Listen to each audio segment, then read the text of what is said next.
Hey guys, it's Jeff from the ML Capabilities podcast. Today we're in a special environment. We're in Vancouver right now doing CQB training. I'm with Miguel, which is part of the team. We really wanted to do this episode because we want to bring more awareness about CQB. You may see some traffic around, maybe some noises, but that's just part of it. They still sell beautiful cars, so we really wanted to offer a beautiful setup behind. So thanks for watching. Make sure you share, like, comment, and if you have any questions, just ask them in the comments. So it's going to be a pleasure to answer in the next episode. So let's dip into that. So for just the folks that don't know, do you want to just give us a little brief about yourself? Yeah, so I'm Jeff Malek, owner of ML Capabilities, and I offer CQB since now 6 years. I started in 2020, was tactical courses, shooting, CQB, and all the cool stuff we can do for professionals and some civilians. Now we focus only on professionals, law enforcement, military, security. So yeah, in CQB since this time, we are certified officially now, IADLES NCP, which is like nationally wide in the US and internationally. It's called the LP CQB, which means limited penetration CQB, close quarter battle. Yeah, my background quickly went through the selections of the Première PMA, French SAS. We also have part of the team, which he did 25 years. He was an instructor in a CQB section, in a CQB cell. So he's part of the team as well. We also have law enforcement and yourself with the K9 integration. So yeah, that's what we do. That's what I do. I'm passionate about it, and yeah. Awesome. So maybe you can give us a little bit of a background for people that might be confused between the terminology, just for clarity's sake. Yeah. Would you mind clarifying the difference between CQC, close quarters combat, versus CQB, yeah, close quarter yeah, battle? That's a good question, because actually a lot of people don't make the distinction between both of them. CQB, which means battle, which means you fight with firearms in a building. CQC, it's a combat, hand-to-hand. You and I can be with a knife or whatever it can be, but we are hand-to-hand. It's like a wrestling, fighting, whatsoever, in a building, in a closed environment. Usually you go in a building, someone attacks you with a knife, you're hand-to-hand with them. You cannot even maybe use firearms. They can still try to grab it, but again, this is a CQC, so you're in combat with them. Where battle, you keep distances and shoot at each other. Okay, perfect, thank you. So I know, and a lot of people that follow MLK probably know, that you're a huge proponent of limited penetration CQB as opposed to, the more common dynamic one that we often see a lot.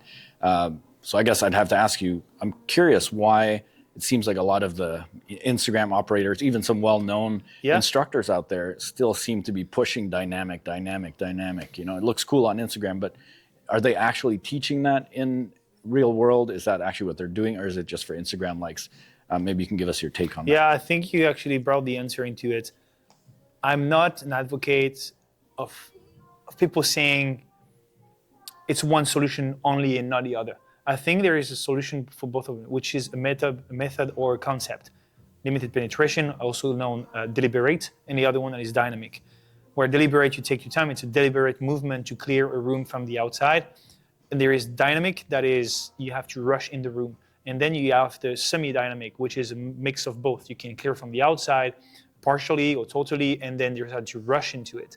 It has been proven through missions and through many units. I'm not here to mention units because it's just little wars, and I don't want to feed that kind of war. I want to just bring awareness and knowledge. So I teach LP CQB because I do believe that it's not just I believe, it's proven by data and stats that you are more likely to survive by clearing the room from the outside, taking your time to collect informations, and from these informations take variable decisions to, first of all, survive yourself, but also to potentially help an hostage to survive, or even sometimes the bad guys. You don't have to kill the bad guys all the time. Sometimes they want him alive. So it's all the components that are into that, and I do think it makes sense to take the time and deliberately take informations to take the good decision to act. Now, the dynamic is, I don't say it's a common thing. I think it would be more trend. It's easy to do. Let's be honest right now. You have a room.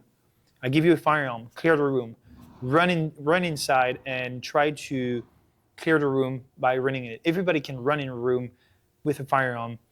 Now, the advocate, those are one that going to defend the dynamic, going to say, yeah, but you have to be good at running, collecting information, assessing the threat, and shooting, and so on. Well, we are not robots, and we are still human beings, and there is a time to process informations, to react. So we saw it today. It took like 1.5 seconds for humans being to react to a threat or something that is happening. So it's not true that you can actually really run into a room that, first of all, you don't really collect much information from the outside, where you don't know if there is furniture in the center, if there are traps, if there are people, hostage, kids, no one, animals, and then decide to run into that in the unknown. And then let's say there is a threat in it, to try to find the threat. I like to say basically you dump yourself in a room that exposes you to 360 degrees. And you cannot control 360 degrees in even under 3 seconds if you fast. And then find a potential threat, identify if it's actually a threat, align your weapon with the threat, and then shoot or no shoot, which is also a decision you have to take. So I don't think that this is really realistic. It looks good in cameras. It looks good on videos because it's sexy. It's sexy stuff. Guys are all geared up. It goes smooth and fast. But most of the time, when you see these videos, it's always, if not always, all the time against static targets all the time. Where me, and I'm sure some dynamic people do, but I really do promote force and force, where now you're facing a potential threat. A potential threat doesn't mean it's a bad guy. It can be anyone, bad or good, but you have to deal with that.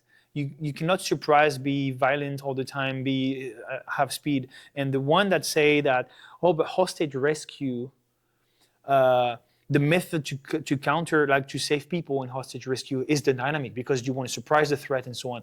Yes, in an ideal world where you have the resources, human resources, equipment resources, you have the perfect setup, you have the time to train before because you have the blueprints of the building, you have the right equipment, you have the right jurisdiction to do so, you have the right amount of training to do so. You're more than 3, even 6 guys doing that. Ideally, you have 2 teams, you have different entry point. You know that the guys before did some, took some informations about where the threat is potentially hidden, right, or waiting for you. So it's all this information yet that you need time to collect before acting. So when this is violence of actions, it's because prior to the action, some information has been collected by the right people. It can be, how we call them, an interrogator. What's the name exactly for this guy? The negotiator. So they try to negotiate to see what's the motivations. They try to collect information through these conversations. You can also send drones, use thermal, and so on. So there's many things and many ways to collect information before even touching the building. And these information are crucial to actually know where you act in a very precise and accurate way. That's very untrue for most police officer, even some military guy that just arrived in a place where they don't know the building, they've never been there before. Maybe they were tired, they didn't eat, they had a shitty day. All the psychological impact in human behavior is impacted, which is not likely helping you to be Superman, go fast, quick, analyze, shoot or not, and save people. Yeah, okay, that makes sense. So I appreciate you taking the time to answer that. Yeah, it's a long but I think, so if I'm understanding correctly, what you're saying is Instagram and all those kind of things, even recognizable instructors. Some people might know some of these names, and when they're going in and doing dynamic speed, surprise, violence of action, all that stuff, this is not, from what it sounds like, this is not maybe what they're actually doing in real life, or they're only doing it under certain circumstances where they have all of this pre-loaded data, where they've run all of these things and they've run the scenarios. They know how many people are in there, where they are, and all that kind of stuff, right?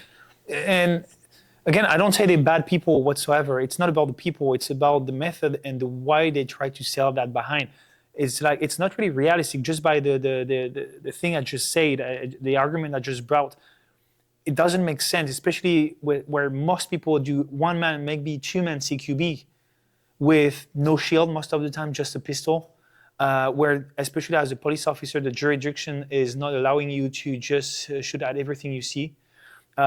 Some people are going to say, yeah, but they did like this unit and they were law enforcement after the military, so which means they are legit. Well, no, it's not because the SWAT team is used to do dynamic with a lot of collateral casualties makes them actually legit. We've seen it, it's proven. Like you can watch so many videos right now of actual law enforcement SWAT teams everywhere in the world, and we show them in some and so in our courses, we analyze video and say, look, guys, this is what they do. And we can prove right now that when they want to do dynamic, most of the time they'll bounce back right they were going, and no one knows what to do. And it's shooting everywhere. They are in a fight, and they're losing control of it. So it's proven even that law enforcement with big names and units are not, it's not because they do it that they do it right, well, or they don't try even to find solution to solve the casualty issues. So that's why being professional, having the backgrounds whatsoever, you can learn something from the ground and say, hey, that's the way to do, where you didn't even think about, how can I approach that situation if it goes back to me one day. Where they say they take it as granted. So look, it happens to me like this one time, it's going to happen all the time for you and everyone else. Well, that's not true. So would you say that limited penetration CQB is more, it seems like it would be preferable if you don't have a lot of data. So if you're maybe two law enforcement officers go into a building, they don't have a lot of that information. Maybe that is definitely preferable for those guys. But what if you are in the military? What if you do have a lot more resources? Would then dynamic be, because I know you push limited penetration as your primary thing. You're very passionate about limited penetration. And for those that don't know, correct me if I'm wrong, but limited penetration is where you try to clear as many of the threats as you can from the threshold without committing yourself or your team into the threshold, exposing yourself. Correct. Whereas dynamic, you kind of go in there and you overwhelm the bad guys with your numbers and covering multiple sectors of fire that are overlapping. Yeah. But then you're fully also exposed to the threats that are inside, right? So. And it has been proven as well that dumping in a room, you don't need to be 5 in a room, because most of the time the environment doesn't allow you to do so. So through the course, we don't just learn about the method, we learn about the environment, how to use it in your favor and your advantage, how to use and understand the human behavior, the behavioral cues in your advantage when you're under stress, or maybe the threat is under stress, or maybe the hostage as well. So it's all these components make sense in one method, and you use all of them to apply the right amount of force if needed, especially as law enforcement, and also to save someone, because maybe you hear something, maybe you have a conversation with the guy. I mean, we do force and force for this reason.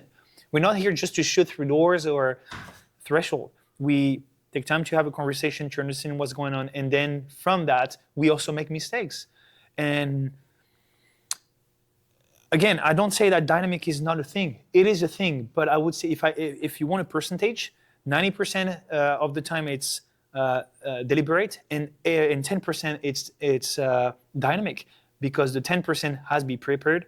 It's the right unit at the right moment with the right type of information, equipment, and so on. So are you saying in actual operations, only 10% do they actually use dynamic methods? Is that what you're saying? Well, I say ideally.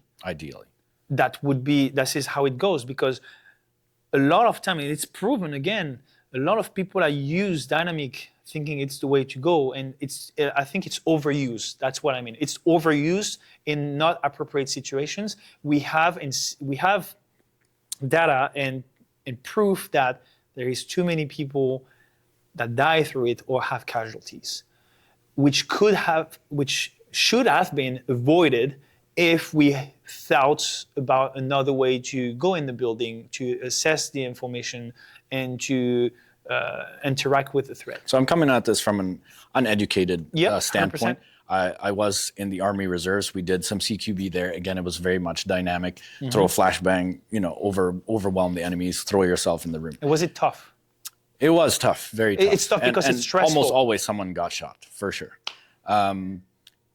But they always were hammering it in that speed is basically what is going to save you. And lingering outside in the doorway, which is kind of what you do in LP CQB, you're kind of hanging back, you're pieing the corners from that doorway, whereas the guys inside, all they have to do is kind of shoot in that tiny little doorway, just throw all the ammo, the shots that way. So what would you say to those guys? Because I read a lot of forums as well. A lot of people are saying, well, no, dynamic's the way to go because speed is what's going to win the battle at the end of the day. Overwhelming. Like, what do you want to overwhelm if you don't know where you go and who you overwhelm? I mean, why do you do that? Do you question the why behind? And also and I'm going to bring that argument. I think it's a very good one. Everybody is ready to say and preach by VCQB, which is vehicle close quarter battle, which is you fight with guns around a vehicle, which involve a lot of police officers in many of these scenarios. Everybody is agreed to say you have to use the structure in your advantage to treat the threat. You don't try to put yourself between the car and the threat. You use the car in between the threat and you use it in your advantage to collect informations and to fight. Why would it change radically when you go in a building? It doesn't make sense. That's a good point, actually. So why everybody is preaching about that, and then we go in the building? No, just dump into it. But why? I try really to understand why behind the thoughts that these people can have. Again, I'm not here to create dramas or to say these people do it well, do it bad. I'm here to bring awareness and to answer a question as well as an open-minded people, that see what's going on on the internet. I appreciate it, for sure. And the other thing that people say is you need balance of actions to dump yourself in the room because you don't want to stay in a fatal funnel too long and where you're exposed. But most people don't understand what is a fatal funnel. I really ask people and comment if you know, what is a fatal funnel? A fatal funnel is triggered by a movement, a sound, or anything happening in a specific environment. It doesn't have to be a door. It can be behind a wall. It can be through a window. It can be upstairs, downstairs. It's basically the human being that is triggered and react to something where usually it's a high stress situation because they know you come for them. Now, sometimes they don't know you come for them, but they usually have firearms. They're ready to fight. So they're already in a fearful situation where the senses are very active everywhere. So the fatal funnel is usually the threshold because as soon as you're seen, heard, or anything through that door threshold, people are going to shoot at it. This is basically a corridor where there is an exchange of a fight exchange. Right. Okay, so it doesn't have to be through that door. It can be behind the wall and so on. So people want to say, go dynamic. Well, you come from the outside of that door, behind that wall. So if they want to shoot behind, through the walls, they can do it even before, whatever is the method you're going to use. Because you have to take time sometimes to open the door, to collect information, and then go dynamic. Yeah, actually, that's a new concept because we were always taught that the fatal funnel is the door and you want to spend as little amount of time as possible, which is why LPCQB seems to kind of conflict with the people that are promoting dynamic because you're hanging out in the most dangerous place. But now you're saying the fatal funnel could actually be triggered. It's not always. So are you saying that the doorway sometimes it's not the fatal funnel yet because it hasn't been triggered? 100%. Okay. A fatal funnel, even, let's say I go from that threshold to the corner and I stay in the corner. The fatal funnel is between the guy and the corner where I am at. So this is a corridor of shooting. So it changes all the time. Now it's triggered by something you see or hear. So if I'm concealed behind or covered behind the wall and I just show just a few of it, it doesn't trigger it right away. They don't see right away a firearm aiming at them. They see just a point or a part of someone, and they also have to identify. And where I want to go with that is that shooting through the walls is the exception and not the rule. Yeah, that was going to be my next question, actually. And most people, most bad guys, they are not bright. They don't have they're not the most intelligent or smartest. And most of them, especially in the police environment, you go to their environment. And then think about that. If I come to your place tomorrow and break in and try to attack you, will you should actually through the walls just like that because, oh, it's my place, I do whatever the fuck I want? Of course not. You won't, because you're not triggered by that. And the thing is, if you don't know what's in the room, you don't know what you're shooting at. But maybe these people that live in that house know there is other people in other rooms. So it doesn't make sense to shoot through the walls. And it's not true that, also another thing, you don't always fight against someone that has a firearm ready to fight back. Most of the time, this is people that have knives or they have something in their hands, still firearms, especially in the US or some places. But it doesn't mean that it's always a firearm, which means, would you dump yourself in a room when a guy is waiting for you with a knife? Does it make sense? People are going to say, yeah, but you still have a firearm and keep distance. Not all the time, especially if you don't know where you run at, or if you run in a room that you still didn't find where is placed that threat. So you have to identify, but they have the time to come at you, and you actually close the distance with that threat. So that's another thing. It's not always against someone that has a firearm. It can be also with a knife, whatever, a tool. So why not just collecting the things from the outside, keeping the distances? And we've seen it today. Mm-hmm. Some guys went into the room thinking they were under control. Last moment, the guy turned and stabbed him. He could have done that right away in the beginning without doing deliberate, and he would close the distance with that person and be stabbed as well. So I like to keep distances, collect informations, and people say, yeah, it's slow. It doesn't mean it's slow at all. It's tempo. Tempo can be done dynamically. You can do a slow dynamic method, just walking. So what about when the fatal funnel is triggered, and you're still outside of that threshold, and then you have multiple targets? Maybe some of them are deeper in the room, some of them are maybe under cover, further cover, maybe like there's a bookshelf or something down there. With a lot of people who are into the dynamic camp, they would say, well, that's why you rush in there, you overwhelm them with all the guns inside, as opposed to just maybe getting one or two guns through that threshold. Meanwhile, you have maybe 5 people shooting into that doorway. What would you say to that? I would say that overwhelming a threat is an ideal concept where as soon as you put some speed, you raise the stress and you erase the capacity to collect information and to react through that. So overwhelming is a big word. It doesn't mean it will happen because you have furnitures. You don't even have maybe the space to be 3, maybe even 2 in the room at the same time. Maybe there is traps.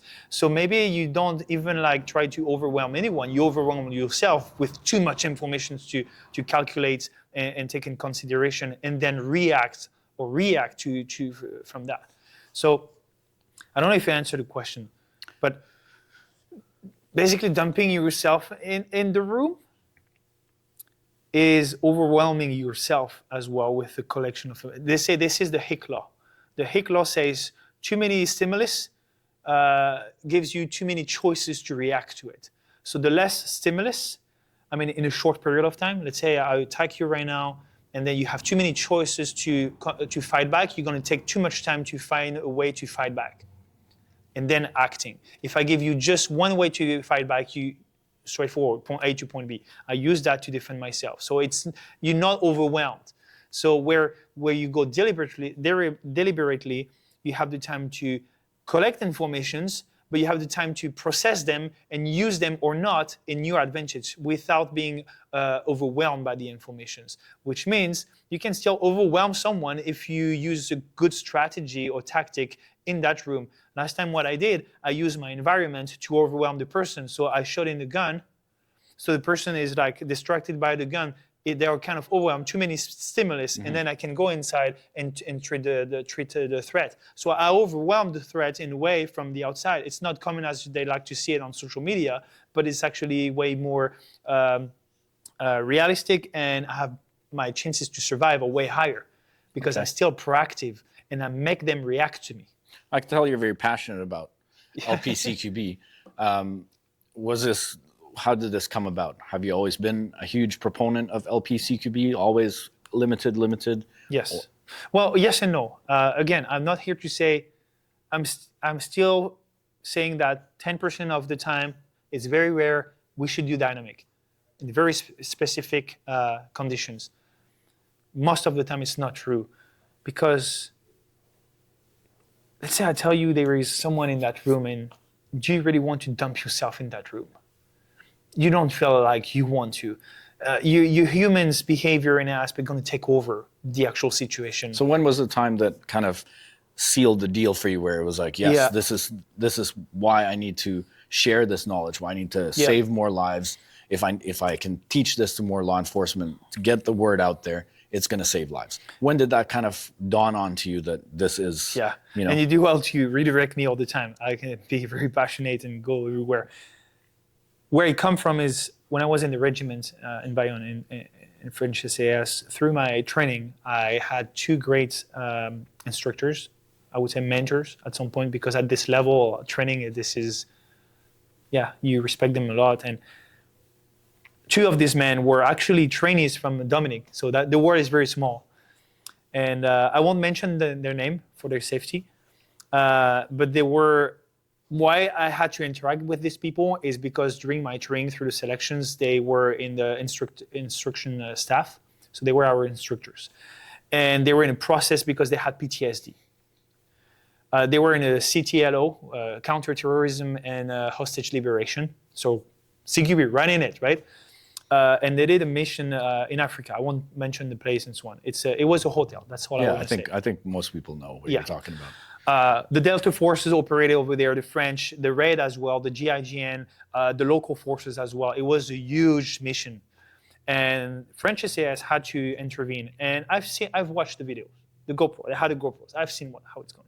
And I remember because they took that's funny, because they already knew who gonna belong in the regiment, like through the selection and survive, kind of. I would say survive, but be selected on the long term.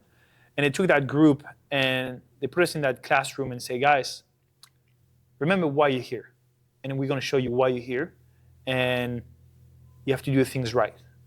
They put us in that room. They show us the footage. I didn't know much about CQB itself. I didn't have much knowledge. I had more knowledge about open field combat. And I knew where these guys were from, though. And I watched the video, and what happened, basically, they have PTSD because they were shot at. So they were a line of guys, and they had to collect information. They didn't have enough information from the outside before going, but they used to go the dynamic way. And these methods was used sometimes, as I mentioned. It was maybe the right environment, but still it's not always 100% sure they're going to work. And they were forced to bounce back and do that deliberate. And I explain how. The first one, so two of them, the first one were the shield, and the second one were with the pump action right over. And what they did is they had many people died this day. Many people in that hotel died. The terrorist guys are in the room, and they know it, and they open the door dynamically. But the thing is, the door gets stuck because there is a dead body on the ground. So they get stuck here. The thing is, inside you have guys with AK-47. Obviously, they know they're coming for them. But they didn't shoot through the door or the walls before. They had to be triggered by the door and see a shell coming up with guys behind. And the guy shot through it, and believe it or not, there is a bullet coming from the side, and he's shot in the arm. And the other one, I want to say his name, I won't, but the other guy is in the back with the pump action, tried to shoot at the same time and get shot in the head. Thankfully, he had a helmet. I don't know how he survived that. But in the head, the helmet kind of counterbalanced, and the shock was dispersed differently, so to way that he couldn't die. So thankfully, the helmet saved his life, but he was knocked out. And he told me, I was knocked out, and I could hear stuff around, and that's why they have PTSD. They were traumatized, not just being shot at. I mean, they trained all their life for that. But I think it's the outcome. They try to go dynamic, even with the best gear ever, the best trained forces in the world. For those that don't know, you can compare it to Delta forces in the US. It's the kind of counterterrorism tier 1 unit. Yeah. And these guys they were very good instructor for me. I still in contact with him, at least one of them, very much, and he knows what I'm doing, and he appreciated it a lot. And he told me, what you're doing right now has more impact than even continuing to do this kind of battle through a regiment or whatsoever. Again, this is a personal belief. I don't say it's good or not good to go in a regiment, serve what you need. If you need to, if you think you need to serve, go serve. But it's not the only way. You can save way more people by learning something, trying to make it better, teach it to someone that going to do this kind of stuff, and then save more life, including themselves. For sure. So, sorry to interrupt again, but so after you talked to those people that your teammates that came back from that operation, and you guys had this discussion, and then did that change how they were teaching CQB with the French SAS? Good question. I'll be honest with you. I don't know much about because it's another level of specificity. I didn't reach that level. I won't go through much of my. Basically, I did my experience through selections, right? But Dominic gonna be able to tell you. But I speak with Dominic and he told me, in Afghanistan. So it's a while ago. We talk about like 2000. I think it's 7 or 8, if not 9, in Afghanistan. The first missions. They understood that it's another kind of war. It's another kind of threat. It's another kind to do and go around buildings. And they started to see that they're not maybe the most brilliant people, but they have nothing to lose, and they're going to use everything possible to kill you, including hostages, traps, claymore in the corners. How do you say that? Tripwires. Yeah, stuff like this. Use hostages. They don't care much about women. And they understood it was another game. And you cannot dump yourself in rooms anymore like this. So they started to understand that we have to change this way. And maybe to answer a bit your question, why do you think there is more dynamic or deliberate? And what I do think is like, it's about a trend. And it goes different depending on the conflict, the time of the year, not the time of the year, but I would say the time, like, let's say for the next 10 years, it's going to be this way because of this type of conflict. And now we see it in Ukraine. In the trenches, they don't run into trenches and do dynamic. They play with the fucking corners. And because they know the bullets as well cannot go maybe through the wall, so you have a higher chance to survive. So it depends on the conflicts, the gear. Now there is drones, so we can actually use them for CQB to collect informations, right? So in the end of the day, I think it's a trend. I think it's just easy to do dynamic. Everybody can run in your room. Few people can actually tell you, well, this is this type of door. This is why I use it this way instead of pulling instead of pushing. Maybe there's a camera. Maybe I can use that. By looking at just the environment, the structure, I know that this is a positive corner fan instead of a negative corner fan before actually going into the room. So all these informations, this is tougher to play around that. But once you train and you get better at it, it becomes very fluid and you're able to take better decisions that protect you, but also the people inside. So. Okay. That would answer maybe that question as well. Hey, quick break. I hope you enjoyed the show. I just wanted to let you know, guys, we're super grateful for your support and listening to us. If you want to help us to maybe enhance the quality of the podcast, to spread the word to more people so we can have maybe other invitees on the podcast, I invite you right now to subscribe and share the podcast, and also leave a review to help the algorithm to help and push the channel. As well, if you want to support us in a different way, you can also buy our merch. Our merch is available. I just put the link below, and you can just, represent MLK abilities to community and support us at the same time. So I hope you enjoyed the show, and let's get back to it. So my question again was, since that operation and that well-known operation at that hotel, after everything they learned from that experience, did that change how the regiment began teaching CQB to everybody? Yeah, I think more time were taken to actually assess, collect informations, and taking decisions before acting.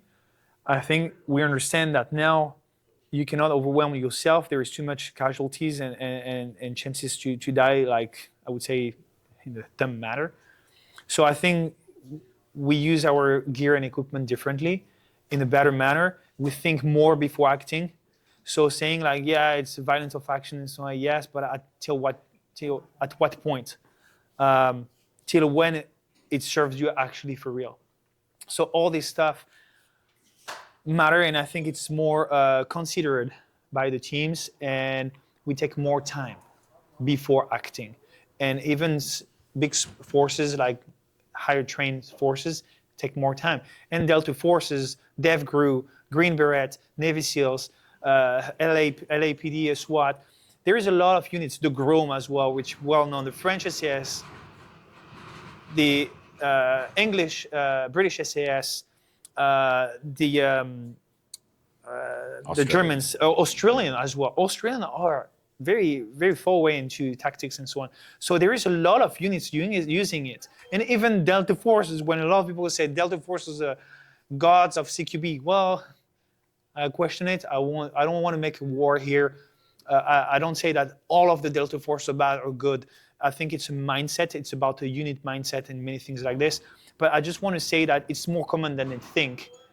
And the social media is a lure saying like this is the way to do or go, which is actually not. And it's usually, maybe even if they did a career before, it doesn't mean that they really wanted to evolve with not the trend, I'd say, but what is actually done nowadays. Okay. So you can be a veteran, but it may change things. For sure, yeah. So you have to be the battlefield is always changing. You have to evolve with the battlefield, and we see that all the time. Yeah. Like just the way that how people have been holding that firearm, whether they were holding the broomstick handle on their primary weapon to now the C-clamp, and then on, because now we see more extreme versions of that C-clamp. So just to say that we're always evolving, we're learning, and certainly, just from going through your training, I've seen for myself personally the benefits of LP CQB over just throwing myself in there. Yeah. As a person that wants to go home to my family, I don't want to die. And it certainly makes a lot of sense. But some people, again, in the more traditional way of thinking, or even from people that maybe play too much Call of Duty and just watch videos on Instagram, they're like, well, everyone's flashbang the room, run the rabbit or whatever, run in the room. They might say, well, aren't you losing that advantage? You threw a flashbang, or you did a dynamic breach of the dynamic breach on the door. Everyone's maybe disoriented by your flashbang. Mm-hmm. If you wait, aren't you losing that advantage that you were supposed to gain from throwing a flashbang or a distraction device? You can, you can. It's a possibility. Again, what I want to really bring to that, because I'm sure some people are going to comment on that and say, yeah, this is bullshit. I'm not saying this is only one way to do so. Always are good to go depending on the situation. It's not you that this how you're going to process or act. It's the environment that dictates. And that very much people don't know about that or want to ignore it and forget that you're not in control. You're in control of what you can, but this is the environment that has control on you. So there is not just one method. There is different method that has the time and moment to be used. Same for the equipment. So for an example, for the equipment, let's say you're a police officer, a patrol officer, not a SWAT team. You don't always have a flashbang or even grenades. That's not possible. You don't have frags. And on a jurisdiction aspect, if you throw grenades or a flashbang to you don't know who, can have a big impact on you. Maybe there is a threat, and maybe there is like a baby or a kid or a wife or an animal that you impact them for life, and they have liability, there is responsibilities behind this. So what I mean by that is like gear is the thing. It doesn't mean it's the solution. It's not the rule. It's the exception as well. So it can be used against yourself as well. Not everybody have actually enough training in so very specific and pillars trainings and skills. I really wonder if they actually receive the right training to use this equipment as well, or gear. So it can be used against you. Yes, it doesn't mean it's going to work all the time. It doesn't mean that you have the rights or the possibility to use it. So we should not take as granted. And I think this is a very common belief that the gear solve all problems in the tactical world. Like, don't get me wrong, you can buy so much gear. It's cool to see, but if you don't know how to use it, absolutely, it's useless. And it's actually penalize you, because we go back to the Hick law. Too many gear on yourself, too many choices. At some point, you get overwhelmed yourself. So yeah, I don't know if you answered the question. Yeah, that's perfect. So basically, you're not saying that one is more better than the other is what I'm getting from you. It's more so knowing when it's appropriate to use what method, based on the tools, the skills that you have, and whatever resources you have available, are you and in the control pressure. of yourself? Yeah. But also taking into account, human behavior and just what comes naturally, where you want to self-preserve yourself, stress, and all those factors. So knowing that, when you're, correct me again if I'm wrong, but when you go into a building, sometimes it might, the method you use is determined by your environment. Right? Yes, 100%. Or whatever the situation is. So when you go in, you might have a general plan, but when you go in there, that plan might change. Who's going to decide? Who makes that determination if we're going to go from, say a hybrid or a limited CQB? Well, first of all, for sure, the environment. Now, there is a procedure.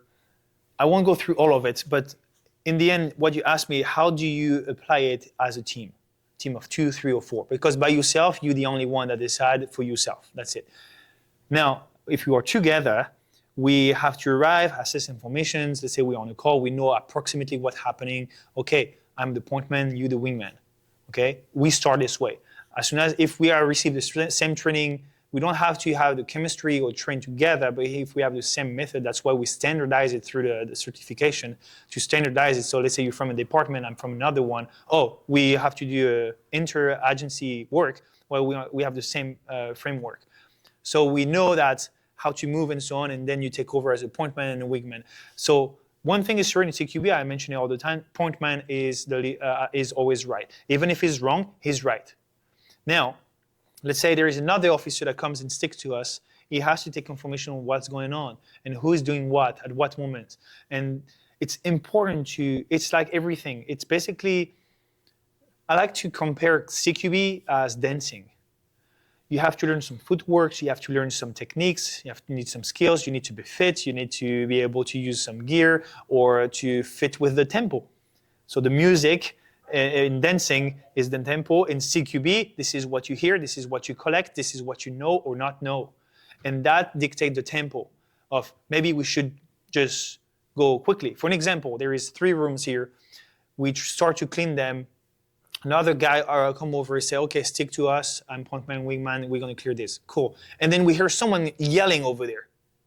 Oh, the tempo changes. Maybe we should avoid to clear these rooms because we hear someone yelling and it looks like there is way more action over there. So now what gives the tempo? It's priorities. It's not rooms anymore. We won't clear rooms just to say we do CQB and we have to intervene. No, we're here to save people first. If we hear people or shooting over there, that's over there that it goes. The tempo is rising. The stress is rising. You have to cool yourself down and you have to remain ready to collect information or to see terrible images. Like this guy saw the dead bodies on the ground. It was part of it. They had to assess this information that may have an impact on the actual way to act on the performance. Same here. So the environment is going to always dictate not just the individual, but the team itself. The tempo and the method we should use or not, the gear we should use or not, depending on what we collect. That's why dumping yourself, going too fast, it's like going too, so they say going too fast, I don't think it's the way to go because you can shoot yourself in the foot in the end. It goes against you. It's cool, it looks good, it's not realistic. And it's proven by force and force. We don't have to kill each other and know we kill each other. It's scary or not that you don't want to be shot because it hurts not. So that speaks volume for me. So imagine with railguns when you know your life is at risk. Makes sense. And I just have to mention. Answer the question. Yeah, that's perfect. I'll just have to mention because again, a lot of us who are not as educated as you in the realm of CQB, we watch these videos on YouTube, Instagram, whatever. You see guys doing CQB with night vision goggles, and there's a perception that creates that advantage that we can now penetrate deeper into the room, maybe things that we can't cover those threats from the doorway. We can now enter in quietly because they can't see us if they don't have night vision. We do, so we can eliminate the threat. So, but now we're fully committing into that room. Would you say that that's an appropriate use of dynamic Or does it, because I have night vision, I'm going to go dynamic? Well, the night vision is by default an advantage. You see in the dark where others cannot see. Now, having said that, they can still see you by hearing you, if you know what I mean. Night vision is not accessible for 90% of the law enforcement. Even in the military, it's mostly special forces that usually act by night, not by day. But it doesn't mean you can use them. Having night vision is an advantage, but can be a disadvantage as well because your vision is reduced. You're looking through a toilet paper roll, right? Yeah. So you don't see yourself. You don't see the state of your firearm. You act differently. You communicate differently. This is another level of training. It doesn't mean it gives you a big advantage all the time. It can give you an advantage, don't get me wrong, and it does most of the time, but you have to approach it differently. But a room full of furniture and so on is still the same by day or by night. You see or not. Usually the act of violence is surprise is way more valuable by night because most of the time people sleep by night, so they have a lack of reaction. That's why I say it can work, but a very specific moment. Not all a police officer act by night, whatever it actually, you don't always have the right to break in the house of someone by night when they're sleeping. And this is proven that they have to arrive minimum at 6 a.m. in the morning, if not 5 in some countries, to actually knock at the door and and break in. So it's not every day like this. Even now you have a call, it's just 6:30 right now. Well, the people are going to be fully awakened and into the activities, and they're really reactive. So I don't know if I answer your question, but by night you don't access it. You don't approach it the same way. It's an equipment that, if you don't know how to use it, can go against you, like a flashbang, like even your own firearm, and the lack of knowledge as well, or too much knowledge. So yeah, again, that's a very specific world by night with night vision. Right. This is, in my opinion, this is a thing that helps to sell your product through likes, comments, and popularity on social media. Absolutely. As soon as you see those Instagram operators with a night vision, it's like, you just imagine yourself, 1,000 likes, right? It's like, Call of Duty, right? Yeah. Okay, so I'm not in the military now. I'm not in law enforcement or anything like that, but I am an armed civilian. I like to protect. I want to know that I can protect my home, my family. I watch a lot of YouTube videos, and I try to educate myself as much as I can within the legal parameters that I'm allowed. What would you give? How would you give? What advice would you give someone like myself who's maybe wanting to learn more about this kind of stuff? Yeah. Maybe wants to practice CQB in my own home within the realms of what is realistic for my situation. How do I learn about appropriate uses of dynamic and limited penetration and stuff like that? So first of all, I would say train both. I like to tell people, go to any training provider, take anything they have to give, select what you want to take and keep, and create your own mix depending on your own situation. We don't live in the same place, we don't live in the same city, in the same country, with the same regulations, with firearms, with the right to defend yourself. So take everything. The more you get, the more you can create your own perspective and idea, even mindset around a technique or a tactic or a method and so on. And not just about CQB. It can be about shooting. It can be about milsim. It can be about even building something. So first of all, I would say go everywhere you can go. But before doing so, double check who's the instructor. It's not because there is a big name, a big unit. Even myself, I mentioned what I did. I don't say I should not to, and they should not to, but they have to be careful what they advocate for, or what they learn to, or who they were exactly in that regiment. I'm not here to lie or to say anything just to make myself like more sellable. Do you say sellable? Yeah. To sell myself better. I'm just here. I arrive humble with what I got. I do believe into what I teach, obviously. And I'm capable to explain you the why behind how we do it. I demonstrate, I lead by example. So I demonstrate and I show, and sometimes I do mistakes, but it also shows something, humanity, where we're not robots, we're not superheroes. The gear doesn't make us like Superman. And I can be good in general because I train and I teach, and by teaching you can become better and you ask better questions because I practice as well, but it doesn't make me unstoppable or unkillable. So I like to demonstrate, and I like to show people to learn from my mistakes as well, because we all do mistakes. And those people and instructors, they say, no, I never do mistakes, I'm the best. Bullshit. And one thing very important, when you go to a training provider and you didn't have much time to actually do a background check, who they are, what they do, check more videos or not, ask questions to these people in the moment, like, yeah, you do it this way, but what if there is that? I know people don't like the what if, but the what if is like, you want to be sure you can find a solution to every problem. And if they're not capable and they tell you, well, this is the way, this is how we do, and that's it, just don't ask questions, or they find a way to turn it this way, start to back up a bit. If they start to talk shit about you, about another provider, for an example, or during a course, you should question as well. It speaks volumes. It's because there is insecurity. Maybe they don't know what you're talking about. Maybe they just want to avoid the kind of questions because you may be too smart, and that's fine. It's not, instructor today is very easy to be. I do believe you can become an instructor if you really do believe into what you do, but you're also able to explain it like the right way.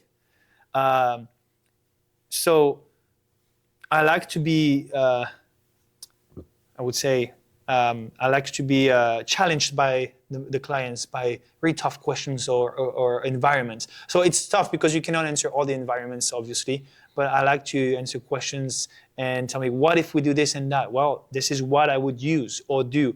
But I don't say this is what you should do. And I say, maybe it's not the right way. So for an example, we all do some debrief after situations where you could have done this and that.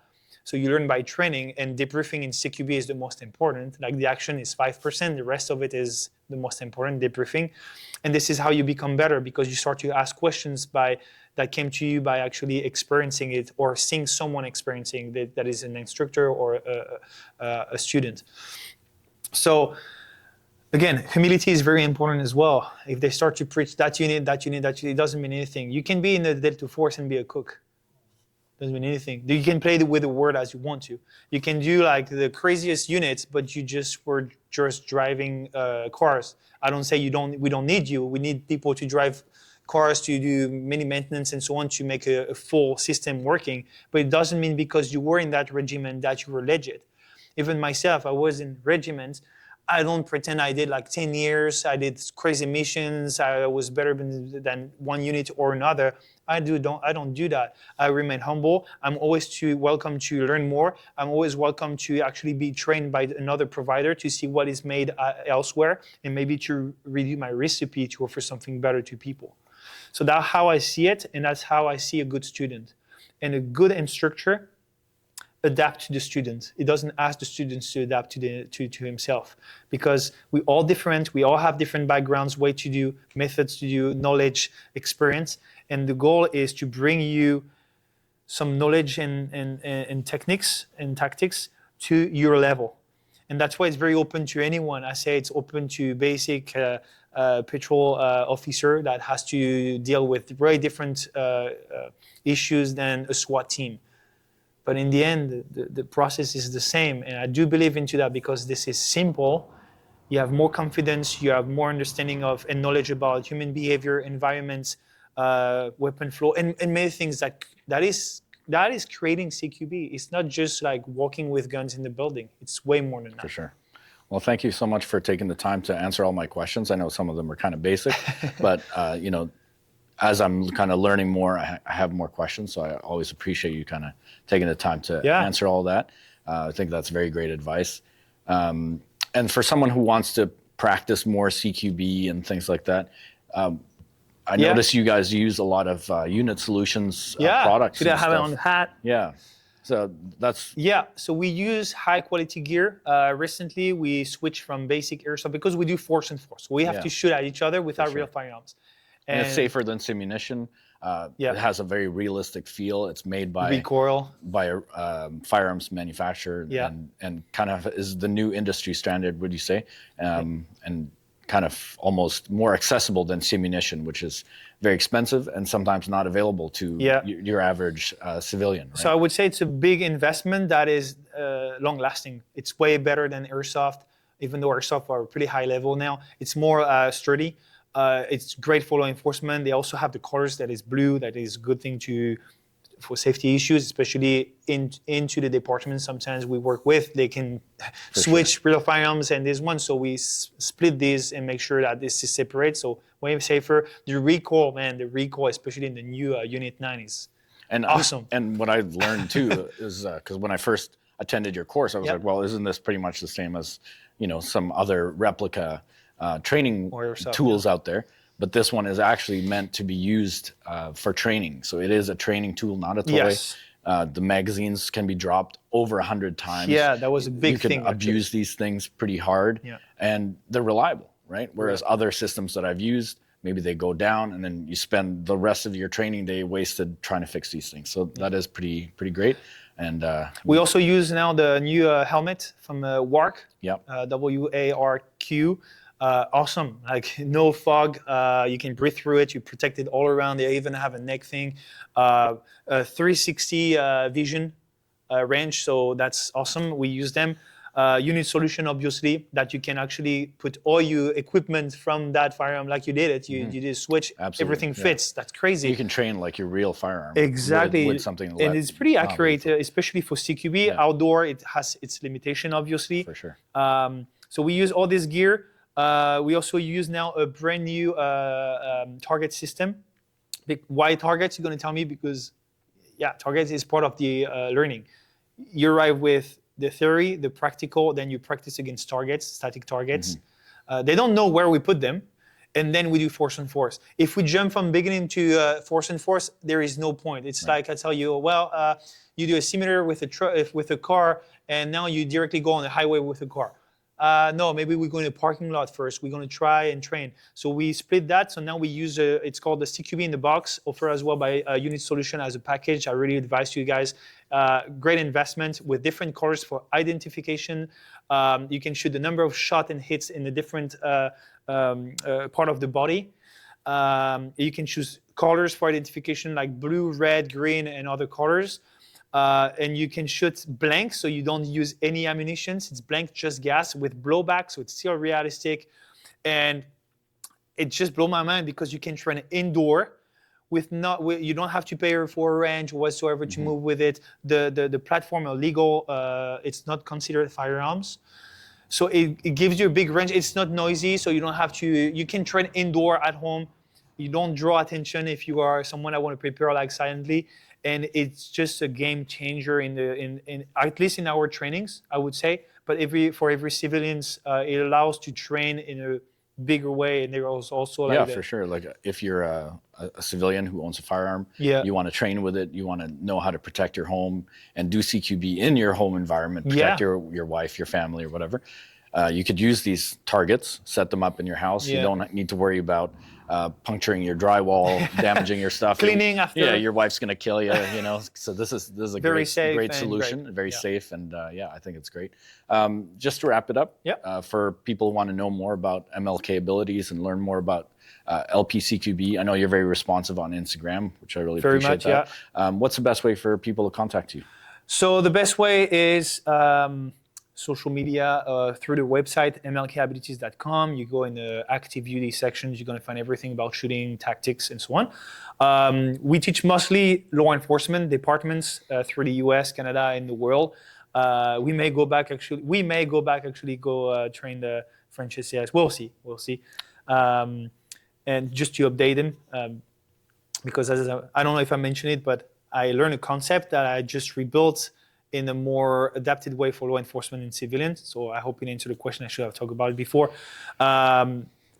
But yeah, social media, website, sign up to the newsletter and to the Pro Access newsletter, which is sharing. We don't share much courses on social media anymore, some content only. So if you want to be updated of what's going on, subscribe to the Pro Access. We select you, we vet you basically. If you're already an active duty, it's won't be an issue. But this is how we can be updated of the next courses coming up. If you're interested through your department, contact us directly. We're pretty responsive. And we train anywhere in the world. We bring the gear with us, so it's everything provided. We come to you and we train. Awesome team as well from different backgrounds. I think it's great. And something very important, I really want to introduce you to that, but He's an awesome dog trainer. I'm going to put his contact in the description below.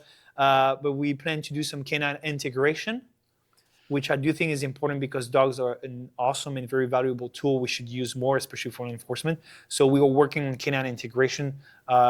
His dog is one of the best dog I ever seen, and many guys from the active duty gonna tell it.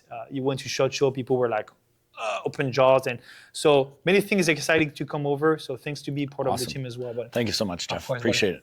all right, guys, follow us, share, comment, like, leave a review on the platform you're listening to the podcast.